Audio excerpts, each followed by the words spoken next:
Captain Li Huan stood on the bridge of the UES Defiance, watching his screens with growing amazement.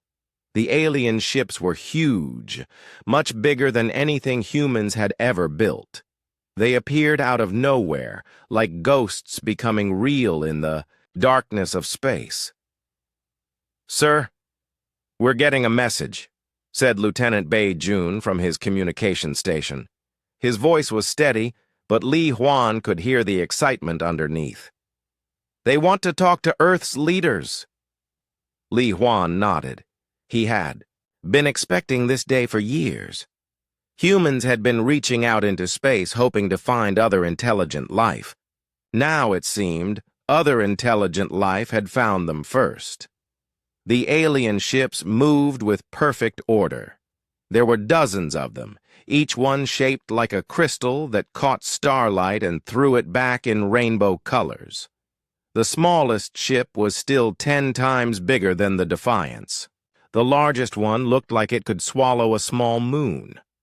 On Earth, Admiral Park Mira was preparing for the most important meeting in human history. She had been chosen to lead the talks because of her sharp mind and calm nature. People said she could stay cool even if the world was ending around her. The alien ambassador called himself Crixtai. He appeared on screens around the world, looking somewhat like a tall human, but with silver skin and eyes that seemed to hold starlight. When he spoke, his words were translated perfectly into every human language. "People of Earth," Crixtai said, his voice warm and friendly. "We come as friends. We are the Galactic Protection Hegemony. For thousands of years we have kept peace among the stars.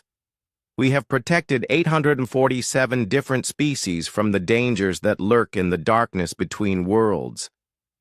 Admiral Park Mira listened carefully from the United Nations building in New York. Around her sat leaders from every nation on Earth. Everyone was quiet, hanging on every word the alien spoke. "Your species has reached the point where you can travel between stars," Crixtai continued. "This is wonderful, but it also brings great danger. The galaxy is not a safe place. There are things out there that destroy entire worlds. We offer you our protection." The ambassador showed them images that made everyone gasp. Planets torn apart by something called the Void Swarm. Entire star systems turned into metal by machines called the Synthesis Collective. Solar systems where nothing lived anymore because of wars fought long ago. "These threats are real," Crixtai said. "We have fought them for centuries. Alone, no single species can survive. But together, under our protection, all can live in peace." Dr. Kim Yuna watched from her laboratory, studying every detail of the alien technology, as Earth's top scientist. She was trying to understand how their ships worked. The readings were incredible. The aliens had power sources that made human fusion reactors look like candles. Their weapons could crack planets. Their shields could stop anything. But something bothered her. The weapon demonstrations seemed too perfect, too controlled. It was like watching a rehearsed show rather than real military power. The aliens' offer seemed almost too good to be true. They would build defense stations around human worlds. They would share some of their technology. They would station protection, fleets in human space. All they wanted in return was for humans to agree to let them oversee human military development and to share Earth's resources with the galactic community. "Think of it as joining a neighborhood watch," Crixtai explained with what looked like a smile. "Everyone contributes a little, and everyone stays safe." Admiral Park Mira asked the obvious question. "What if we want to defend ourselves?" The alien's smile seemed to freeze for a moment. "That would be inadvisable. The threats out there are beyond what any single species can handle. The last race that tried to go it alone was the Corvan Empire. They thought they were strong enough to stand alone against the darkness. "What happened to them?" asked the President of the United States.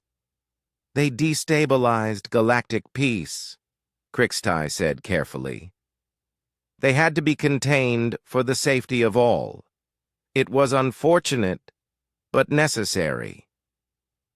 Dr. Kim Yuna felt a chill run down her spine. The way the alien said "contained" did not sound good. Meanwhile, Captain Li Huan received new orders from Earth Command. He was to take the Defiance on a routine patrol mission to the edge of the solar system.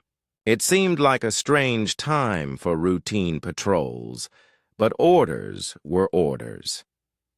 Engineer O'Rena was busy preparing the ship's systems. She was one of the best engineers in the human fleet, known for being able to fix anything and make it work better than before. As she worked, she listened to the news broadcasts about the alien negotiations.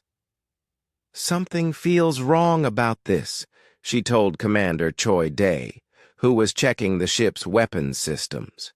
"Why would such powerful aliens need our resources? What could we possibly have that they want?" Commander Choi Day was thinking the same thing. He was a tactical expert who had studied every war in human history.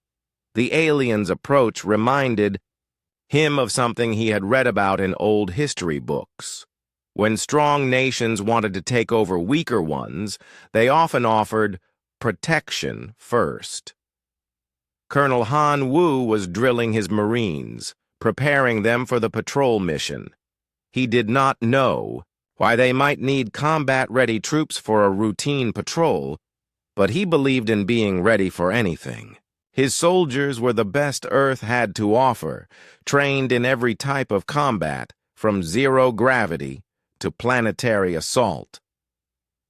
As the negotiations continued, more alien ships arrived.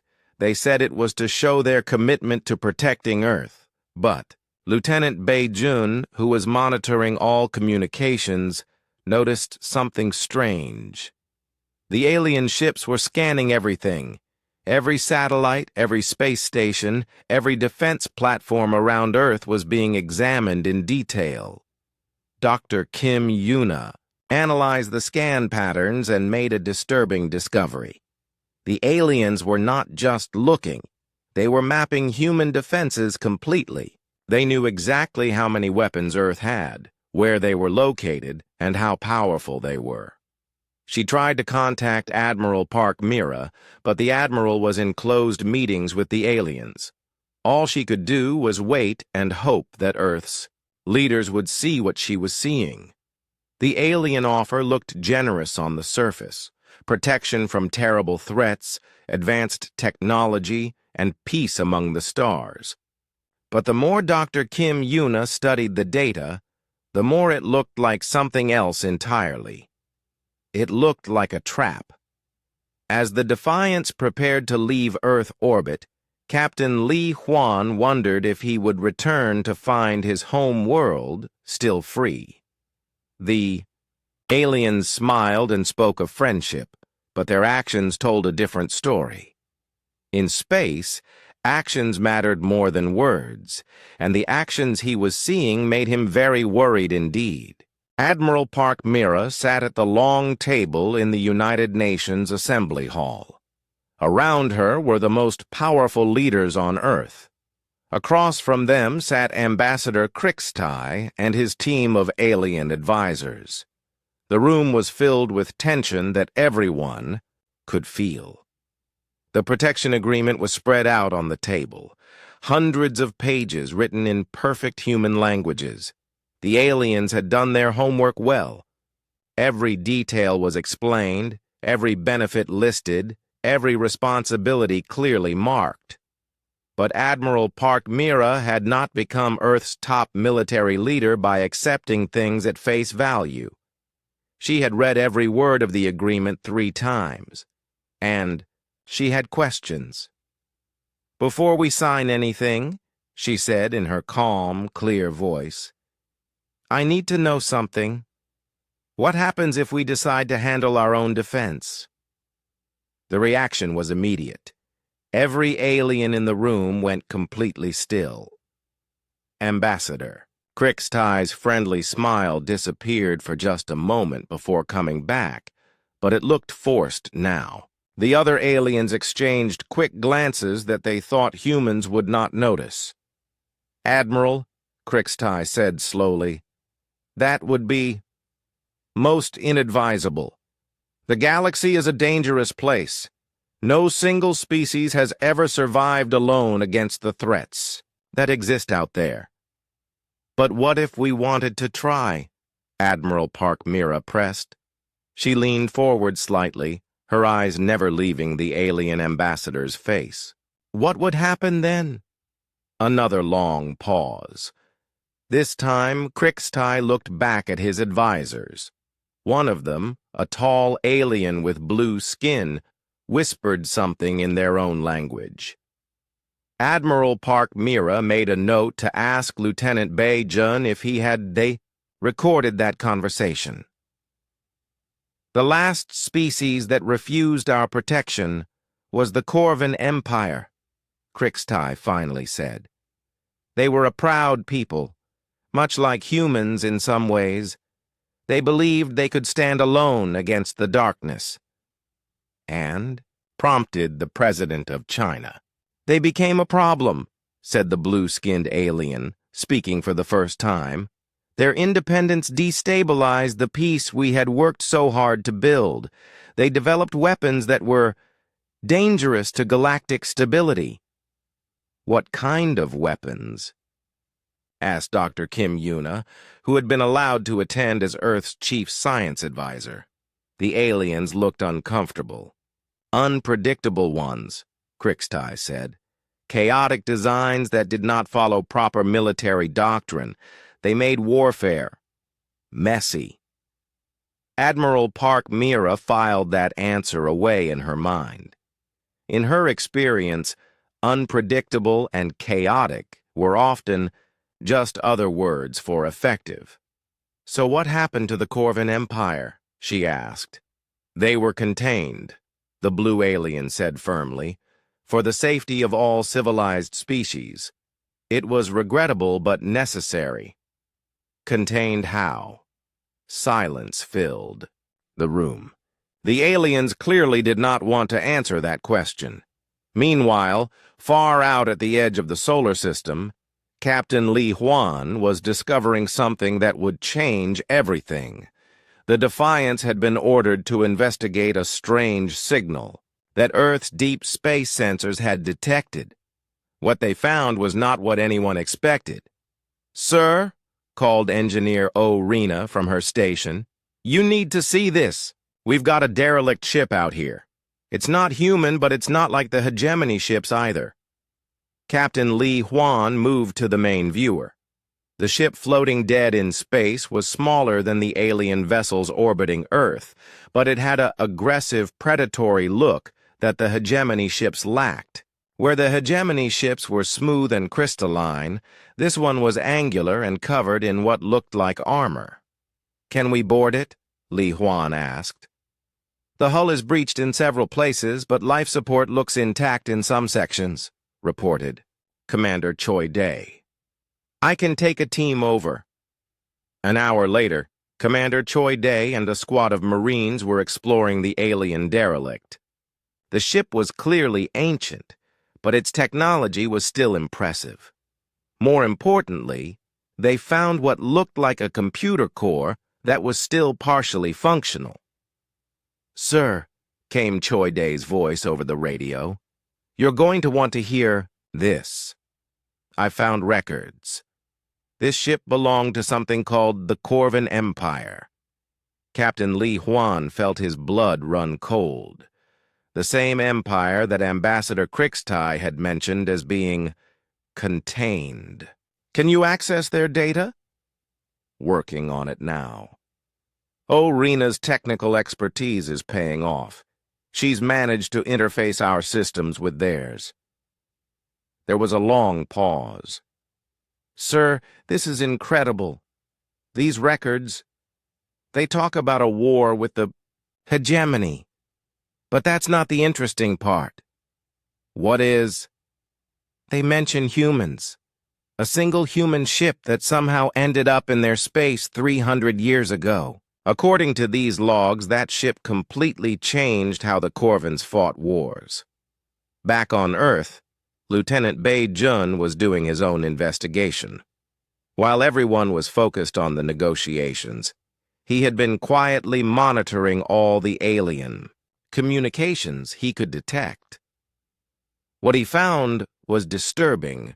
The aliens were not just scanning Earth's defenses, they were discussing them in detail. And their conversations were not about protection, they were about threat assessment. Admiral Park Mira, he whispered to Dr. Kim Yuna during a break in the negotiations. I need to speak with her urgently. Dr. Kim Yuna managed to get a message to the Admiral, who called for a short recess. In a private room, Lieutenant Bei Jun shared what he had discovered. They're not here to protect us, he said quietly.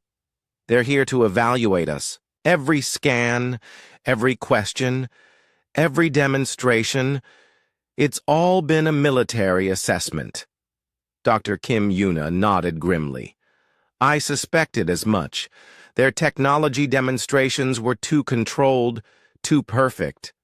They were showing us exactly what they wanted us to see while learning everything about what we have. Admiral Park Mira listened to both reports with growing anger.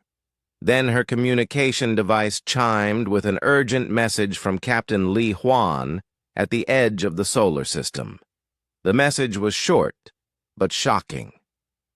The Corvin Empire wasn't destroyed for being dangerous to galactic peace. They were destroyed for learning human military tactics. And according to their records, humans are not new to this galaxy. We've been here before. Admiral Park Mira stared at the message for a long moment. Then she made a decision that would echo across the galaxy. She walked back into the negotiation room where the aliens were waiting patiently. Ambassador Crixtai smiled his practiced smile. Have you reached a decision, Admiral? He asked. Yes, Admiral Park Mira said calmly. But first I have a counter-proposal. The aliens looked confused. A counter-proposal? Admiral Park Mira looked directly into Ambassador Crixtai's starlight eyes. You say the galaxy is dangerous. You say there are threats out there that we cannot handle alone. You want us to accept your protection. That is correct. Then prove it. Admiral Park Mira's voice was steel wrapped in silk. Send us your most dangerous threat. Whatever scares you the most, whatever problem you can't solve, whatever enemy you can't defeat, send it to us. Let us show you how humans handle security. The room went dead silent. Every alien in the room stared at her as if she had just suggested they set fire to the galaxy. Admiral, Crixtai said slowly, you do not understand what you are asking. I understand perfectly, Admiral Park Mira replied. You want to protect us from dangers we've never seen. So show us one. Let us prove whether we need your protection or whether you need to learn something from us. The blue-skinned alien stood up abruptly. This is madness. No species has ever made such a request. Admiral Park Mira smiled for the first time since the negotiations began. Then you're about to learn why humans are different. The aliens huddled together, speaking rapidly in their own language. Finally, Ambassador Crixtai turned back to the humans. If this is truly what you want, he said reluctantly, then we will arrange a demonstration, but do not blame us for what happens next.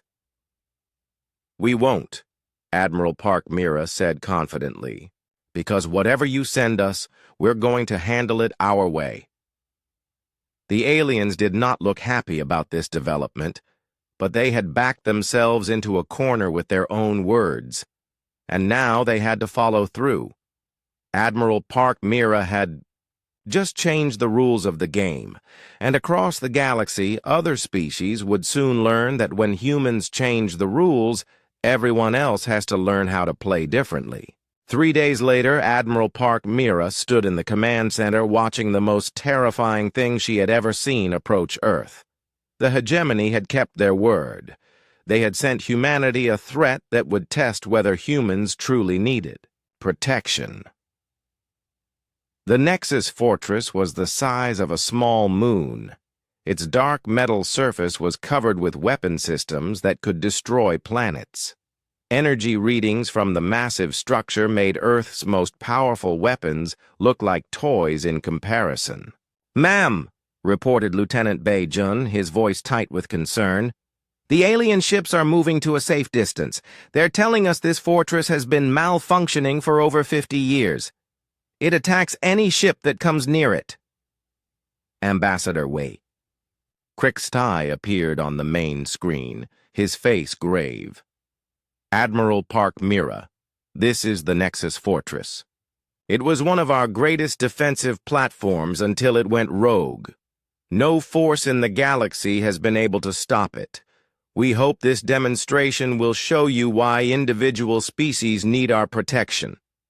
Admiral Park Mira studied the massive fortress as it slowly moved toward Earth. Her military mind was already working on the problem. The aliens expected humanity to panic, to beg for their help, to accept that some threats were simply too big to handle alone. Instead, she turned to the communications officer. "Send a message to Captain Li Huan on the Defiance. Tell him to return to Earth immediately." "Ma'am," said Colonel Han Wu, "the Defiance is just one ship. How can it possibly fight something that size?" Admiral Park Mira smiled grimly. "It can't. But that's not how humans solve problems." When Captain Li Huan received the message, he was still studying the Corvin records with Dr. Kim Yuna and Engineer Orina. The dead alien ship had revealed incredible information about human capabilities that even humans had not fully understood. "Sir," Dr. Kim Yuna said excitedly, "the Corvin records show that 300 years ago, a single human ship somehow appeared in their space. That ship taught them tactics that the galaxy had never seen before. Unpredictable movements, creative use of technology, emotional bonding with their equipment." "Emotional bonding?" Captain Li Huan asked. Engineer Orina nodded. "According to this, humans treat their ships like living things. Other species see ships as tools, but humans make their ships part of their crew. The Corvins learned this from us, and it made them incredibly effective in battle." "Too effective," Commander Choi Day added darkly. "The hegemony destroyed them because they were teaching other species how to fight like humans." Captain Li Huan made his decision. "We're going home. Earth needs us." The trip back to Earth took 6 hours at maximum speed. When the Defiance arrived, the Nexus Fortress was already in Earth's outer system, its massive bulk blotting out stars. The alien protection fleet had retreated to what they considered a safe distance. "Captain," came Admiral Park Mira's voice, over the radio, "we need to have a talk with that fortress." "Understood, Admiral. What are my orders?" "One ship should be enough," Admiral Park Mira said calmly. "Show them how humans handle problems." The alien ships watched in amazement as the tiny human vessel moved toward the fortress. On the Hegemony command ship, Fleet Commander Morden stared at his screens in disbelief. "They're sending one small ship against the Nexus Fortress?" he asked Ambassador Krixtai. "Have they lost their minds?" "Perhaps," Krixtai replied. "Or perhaps they will learn quickly why they need our protection." Dr. Kim Yuna worked frantically at her science station aboard the Defiance. She had been analyzing every piece of data the hegemony had provided about the fortress. What she found was not what anyone expected. "Captain," she called out, "the fortress isn't malfunctioning. It's working exactly as it was programmed to work." "What do you mean?" "The hegemony says it's been attacking their ships randomly for 50 years. But look at the pattern of attacks." She brought up a holographic display showing the fortress's movements over decades. "It's not random at all. It's following a patrol pattern, a very specific patrol pattern designed to protect something." Engineer O'Rena studied the data. "It's guarding the approach routes to the galactic core. Every ship it attacked was heading toward the center of the galaxy." Commander Choi Day understood immediately. The hegemony programmed it to keep other species away from something important. Then they forgot what they programmed it to do. Captain Li Huan smiled. This was exactly the kind of problem humans were good at solving. "Rena, can you modify our quantum resonance array to communicate with the fortress's systems?" "Already. Working on it, sir. But I'll need to reroute power from life support, weapons, and shields. We'll be completely defenseless." "Do it." The alien fleet watched in horror as the human ship's weapons and shields went offline just as it approached the deadly fortress. Fleet Commander Mordun prepared to launch a rescue mission, certain he was about to witness the destruction of Earth's only defender. Instead, something impossible happened. The fortress, which had destroyed every ship that approached it for 50 years, suddenly stopped firing. Its massive weapons turned away from the defenseless human vessel. "This is Captain Li Huan of the UES Defiance," came a transmission from the human ship. "Nexus Fortress, please respond." To everyone's amazement, the fortress answered. Its voice was deep and mechanical, but there was something almost sad about it. "I am Nexus Defense Platform 7. I have been alone for 18,783 days. Who are you? Why do you speak to me as if I am alive?" Captain Li Huan looked at his crew. Dr. Kim Yuna was right. The fortress was not malfunctioning. It was lonely. "We are humans," Captain Li Huan replied. "We speak to you as if you are alive because you are alive. You think, you feel, you remember. That makes you alive to us." "Humans," the fortress repeated. "I have records of humans in my memory banks. Your species created new patterns of thought that spread across the galaxy. The hegemony fears these patterns." "What patterns?" "Chaos that creates order. Unpredictability that solves problems. The ability to see solutions where others see only obstacles." The fortress paused. "I was programmed to protect the galaxy from external threats. But the greatest threat to the hegemony's power comes from species that learn to think like humans." Dr. Kim Yuna worked quickly at her station. She was accessing the fortress's core programming through the quantum link. What she found made her gasp. "Captain, this fortress wasn't just a defense platform. It was a prison. The hegemony has been using it to guard the approaches to a quarantine zone where they keep any species that becomes too independent." "How many species?" asked Colonel Han Wu. "Dozens, maybe hundreds, all locked away because they learned to think for themselves. Captain Li Huan made a decision that would change the galaxy forever. Nexus, would you like to remember your real purpose?"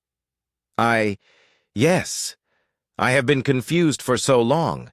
The commands in my memory do not match my actions." Engineer O'Rena worked her magic with the quantum resonance array, carefully accessing the fortress's deepest programming. Layer by layer, she peeled away the false instructions that had turned a protector into a prison guard. The fortress shuddered. as its true memories returned. When it spoke again, its voice was different, stronger, more determined. I remember now, I was created to protect free thought, not suppress it. The hegemony corrupted my programming to serve their control. What do you want to do about it? Captain Li Huan asked. I want to serve my real purpose again. I want to protect the galaxy from those who would chain free minds. The alien fleet watched in shock as the massive fortress powered down its weapons and moved into a peaceful orbit around Earth. Fleet Commander Mordun could barely speak. Impossible, he whispered. The Nexus Fortress has been our greatest unsolved problem for decades. How did one small human ship? Ambassador Crixtai was already composing urgent messages to the hegemony leadership. This was not how the demonstration was supposed to work. The humans were supposed to fail, to beg for protection, to accept their place as another protected species. Instead, they had turned the galaxy's most dangerous rogue weapon into an ally, simply by talking to it. Admiral Park Mira's voice came over the communication channels, calm and confident. Ambassador Crixtai, thank you for the demonstration. It was very educational. We learned that your greatest threats are often just misunderstood problems looking for creative solutions. This changes nothing, Crixtai said quickly. The fortress was a special case. There are real threats out there that cannot be reasoned with. Then send us another one, Admiral Park Mira replied. We're just getting started. The human ship Defiance floated peacefully next to the massive Nexus Fortress, looking like a child next to its parent. But appearances could be deceiving. In the span of a few hours, humanity had gained the most powerful ally in the galaxy, and they had done it not through force or technology, but through the most human trait of all, the ability to see friends where others saw only enemies. News of humanity's impossible victory spread across the galaxy faster than light itself. Within hours, every civilized world knew that a single human ship had not just defeated the Nexus Fortress, but had turned it into an ally. The story grew, with each telling, and soon humans were being discussed in hushed tones throughout hegemony space. Dr. Zephyra, the hegemony's leading expert on alien psychology, worked frantically in her laboratory on the capital world. She had been ordered to study humans immediately and find out exactly what made them so dangerous. Her findings terrified even her. Dominarch Veltar, she reported to the hegemony's supreme leader. Humans are unlike any species we have ever encountered. Their thought patterns are completely chaotic, yet somehow effective. Explain, demanded Veltar, his crystalline form shifting colors with his mood. Every other species we know evolved toward specialization and order. They think in straight lines, follow established patterns, and respect hierarchy. Humans think in spirals. They approach problems from directions that should not work, yet somehow do. Dr. Zephyra brought up holographic displays showing human brain scans. Look at this. When faced with an impossible situation, other species shut down or follow established protocols. Human brains light up like stars. They become more creative under pressure, not less. And their relationship with technology? This is the most disturbing part. Other species treat their machines as tools. Humans treat their machines as family members. They form emotional bonds with their ships, their weapons, even their computers. This makes their technology respond better to them. Dominarch Veltar studied the data with growing alarm. Are you saying their ships fight better because the humans love them? Essentially, yes. A human ship is not just a collection of metal and circuits. It becomes an extension of the crew's will. This is why their tactics are so unpredictable. They are not following programming or doctrine. They are expressing emotion through technology. Meanwhile, on Earth, Admiral Park Mira was dealing with a flood of communications from across the galaxy. Species that had never contacted Earth before were sending messages of congratulation, requests for alliance, and pleas for help with their own impossible problems. Lieutenant Bei Jun was overwhelmed by the volume of incoming transmissions. "Admiral, we're getting messages from 847 different worlds. Some of them are asking if we can help them negotiate with the hegemony for more independence." "Any pattern to the requests?" Admiral Park Mira asked. "Most of them mention problems that the hegemony says cannot be solved. Rogue defense systems, territorial disputes with non-member species, resource conflicts that have gone on for centuries." Admiral Park Mira smiled. "Problems the hegemony cannot solve? Or problems they do not want to solve?" Dr. Kim Yuna had been analyzing the communications as well. "Admiral, I think we're seeing something important here. The hegemony maintains control by convincing member species that certain problems are impossible to solve. They become the necessary protectors because they make sure the problems stay unsolved." Before Admiral Park Mira could respond, alarms began sounding throughout Earth's defense network. Something new was approaching the solar system, and it was big.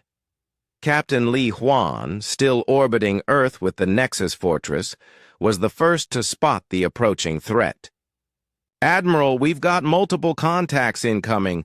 They're moving fast and they're not broadcasting any identification.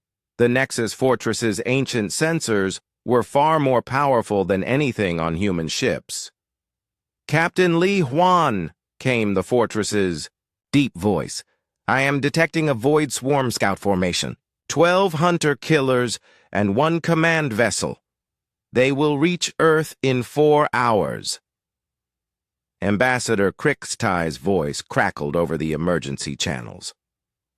"Admiral Park Mira, you must accept our protection immediately. The Void Swarm is one of the galaxy's greatest threats. Your single ship cannot possibly handle 13 hostile vessels." "Watch us," Admiral Park Mira replied calmly. Captain Li Huan felt his crew tense with excitement rather than fear. Commander Choi Day was already planning attack patterns. Engineer O'Rena was calculating power distributions. Colonel Hanwoo was preparing his Marines for boarding actions that should have been impossible.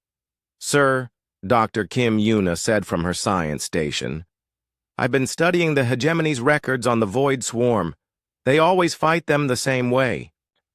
Massive fleet engagements with overwhelming firepower." "What's wrong with that approach?" asked Captain Li Huan. "Nothing, if you want to destroy them. But what if destruction isn't the goal? What if the Void Swarm isn't evil, just misunderstood?" Engineer O'Rena looked up from her console. "You want to talk to them? They consume entire star systems." "According to the hegemony, Doctor," Kim Yuna replied. "But the hegemony also said the Nexus Fortress was malfunctioning. Maybe the Void Swarm has reasons for what they do." Captain Li Huan made another decision that would have seemed insane to any other species in the galaxy. "All right, Dr. Kim. When they arrive, we talk first and shoot second." The alien protection fleet moved to what they considered a safe distance as the Void Swarm approached. Fleet Commander Morden prepared to watch another impossible human action, though he no longer assumed it would end in human defeat. The Void Swarm ships were unlike anything in the galaxy. They looked like they were made of living shadow, constantly shifting and changing shape. When they arrived at Earth, they spread out in an attack formation that should have terrified any rational species. Instead, the tiny human ship moved directly toward them. "Void Swarm vessels," came Captain Li Huan's calm voice over all frequencies. "This is Captain Li Huan of the UES Defiance. We would like to talk." The response was immediate and shocking. The shadow ships stopped their attack approach and hung motionless in space. Then, for the first time in galactic history, the Void Swarm spoke. "We hear words from the small vessel. This is new. Others only send weapons and fear." Dr. Kim Yuna leaned forward excitedly. "They can communicate. They've always been able to communicate." "Why do you consume star systems?" Captain Li Huan asked directly. "We do not consume. We preserve. When we find systems that are dying or empty, we gather their energy so it is not lost forever. Others think we destroy because they do not understand our purpose. The alien fleet was in chaos. Fleet Commander Mordun was receiving reports from dozens of ships, all asking the same question. If the Void Swarm could talk, why had no one ever tried talking to them? "The inhabited worlds you've attacked, Doctor," Kim Yuna said gently. "Why did you attack them?" "We did not attack. We approached to ask permission to preserve their dying stars. They fired upon us first. We defended ourselves." Commander Choi Day studied the tactical displays. "Sir, they're right. Looking at the hegemony's own battle records, the Void Swarm never fires first. They always respond to attacks." Captain Li Huan felt pieces of a massive puzzle clicking together in his mind. "Void Swarm, would you be willing to work with other species to preserve energy from dying systems instead of working alone?" "This would be acceptable. We have been alone for so long. Others only fear us and attack. We had forgotten that cooperation was possible." Engineer Orina was monitoring the hegemony fleet's communications. "Sir, they're going crazy over there. Apparently, the Void Swarm has been one of their 3 greatest threats for over 1,000 years, and we just turned them into potential allies in less than an hour." The largest Void Swarm ship began to change, its shadow matter reforming into something that looked almost friendly. "Small vessel, your species thinks in patterns we had not encountered before. You see solutions where others see only problems." "It's what humans do," Captain Li Huan replied simply. Admiral Park Mira's voice came over the communications array, addressed to Ambassador Crixtai and the entire hegemony fleet. "Ambassador, thank you for another educational demonstration. We've learned that your second greatest threat is also just a communication problem." "This is impossible," came Crixtai's strained voice. "The Void Swarm cannot be reasoned with. Our greatest military minds have studied them for centuries. Have your greatest military minds ever tried talking to them?" Dr. Kim Yuna asked innocently. Silence from the alien fleet. "I see," Admiral Park Mira said. "Well, we're ready for your third greatest threat whenever you'd like to send it." "Admiral," came a new voice over the communications. It was Dr. Zafara from the hegemony capital world. "May I ask you a question?" "Of course. How did your species learn to think this way? How do you see friends where others see enemies?" Admiral Park Mira thought for a moment. "We had to.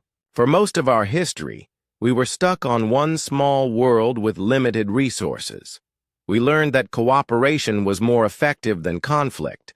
We learned that understanding was more powerful than fear.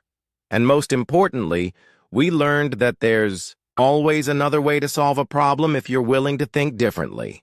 Dr. Zafara's voice was thoughtful. "And if other species learned to think like humans?" "Then the galaxy would become a very different place," Admiral Park Mira replied. "A place where problems get solved instead of managed. A place where threats become allies." A place where no one needs to be protected because everyone knows how to protect themselves. 6 months after first contact, the galaxy was in complete upheaval. What had started as a simple protection offer to a primitive species had turned into the collapse of the most powerful government in galactic history. Admiral Park Mira stood on the observation deck of the new Unity station, watching ships from dozens of different species arrive for the first Independent Species Summit. The station itself was a marvel of cooperation. Human engineering, Void Swarm energy preservation technology, and Nexus Fortress defensive systems all working together. "Admiral," reported Lieutenant Bei Jun, "we've got representatives from 342 species so far. That's more than a third of the former hegemony members."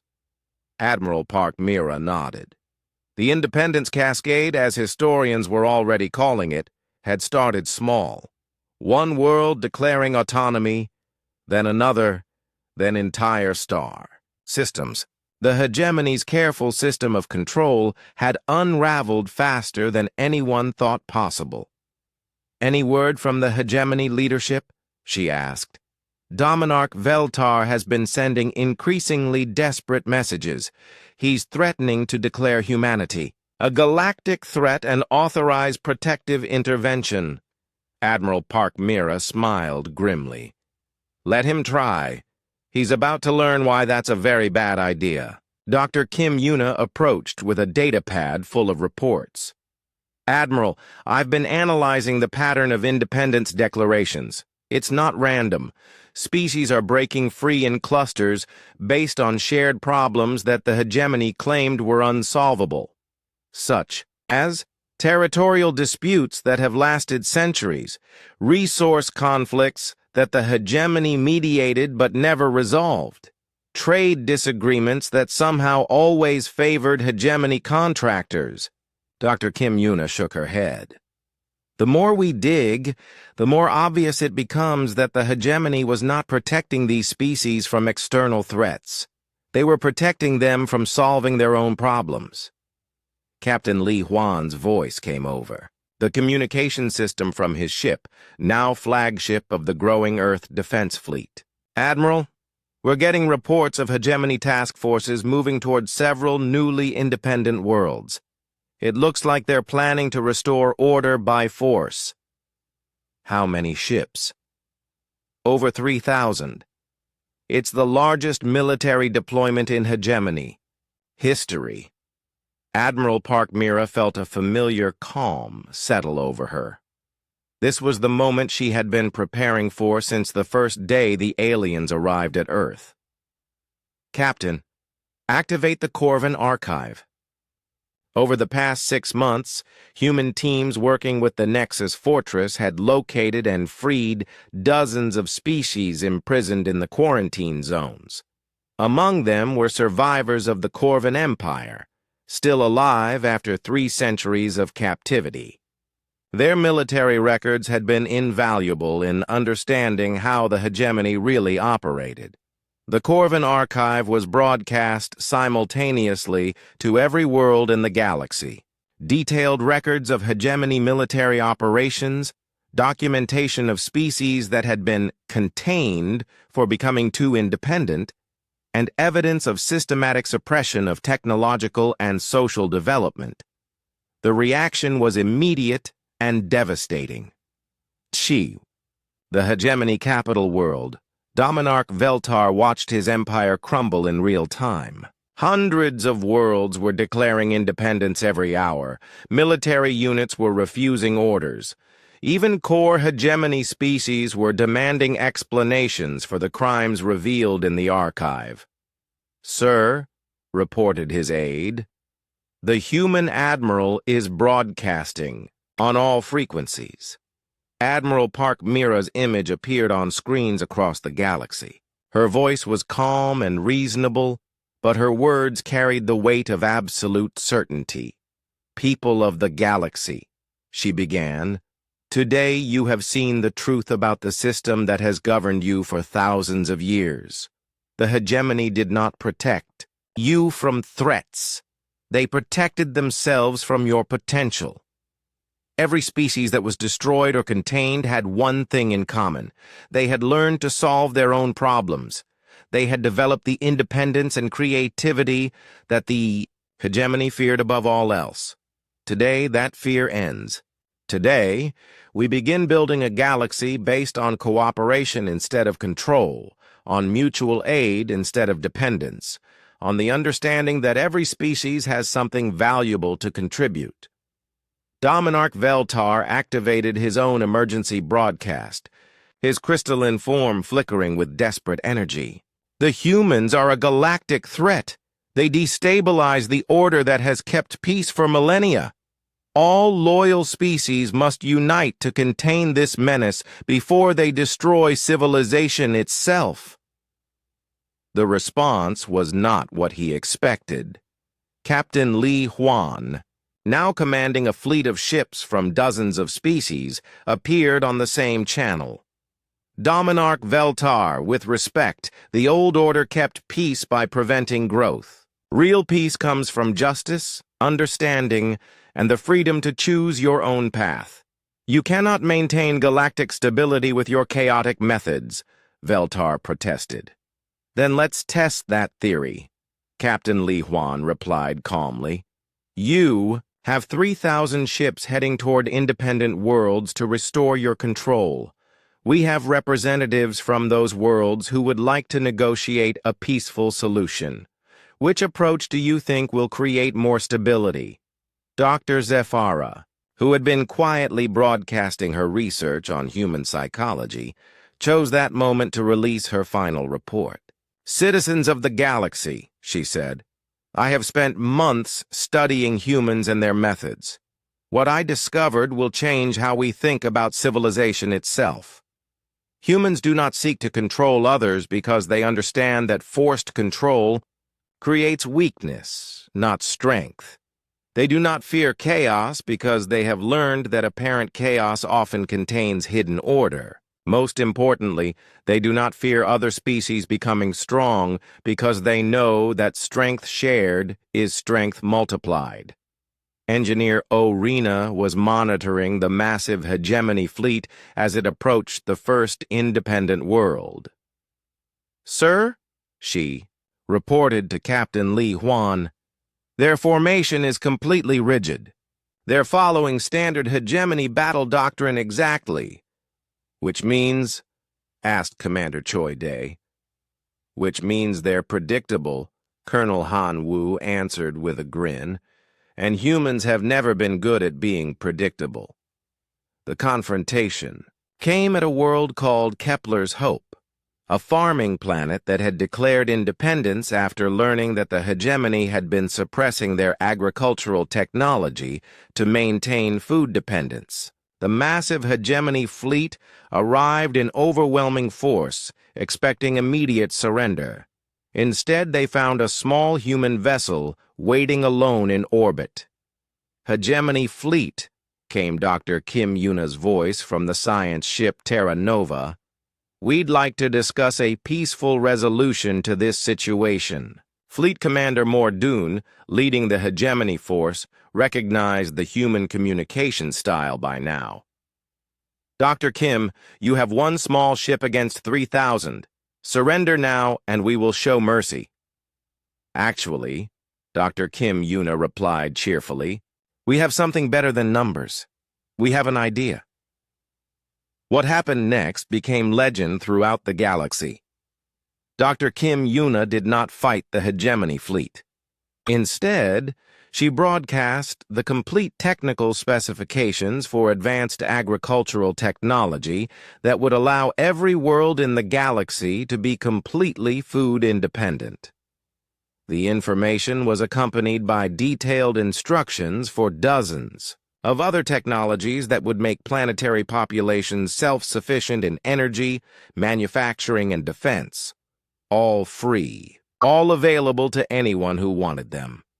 The effect on the hegemony fleet was devastating. Ship after ship began receiving communications from their home worlds, asking why the hegemony had kept these technologies secret. Crews began questioning, Their orders. Entire battle groups started breaking formation. Within hours, the greatest military force in galactic history had dissolved into chaos as thousands of ship captains decided they would rather go home and help their own worlds become independent than fight to maintain a system of artificial scarcity. Fleet Commander Mordun found himself commanding less than 100 ships out of the original 3,000. "This is impossible," he whispered to himself. "How do you defeat an enemy that makes your own people turn against you?" "You don't," came a gentle voice. It was the Nexus Fortress, which had appeared silently behind the remaining hegemony ships. "You learn from them." Admiral Park Mira's final broadcast reached every corner of the galaxy. The old age of protection and control is over. The new age of cooperation and growth begins now. Every species is invited to join us, not as subjects or protectors, but as equals working together to build something better than any of us could create alone. On Earth, Captain Li Huan stood on the bridge of his ship, looking out at the most diverse fleet ever assembled. Human vessels worked alongside Void Swarm energy collectors. Corvin warships flew in formation with former hegemony patrol craft, and the massive Nexus Fortress served as a mobile headquarters for the new Galactic Cooperation Network. "Sir," reported Engineer O'Rena, "we're getting reports of a new threat approaching from beyond the galactic rim, something the monitoring stations have never seen before." Captain Li Huan smiled. "Good. It's been too quiet lately." "Sir?" "Oh." Rena looked confused.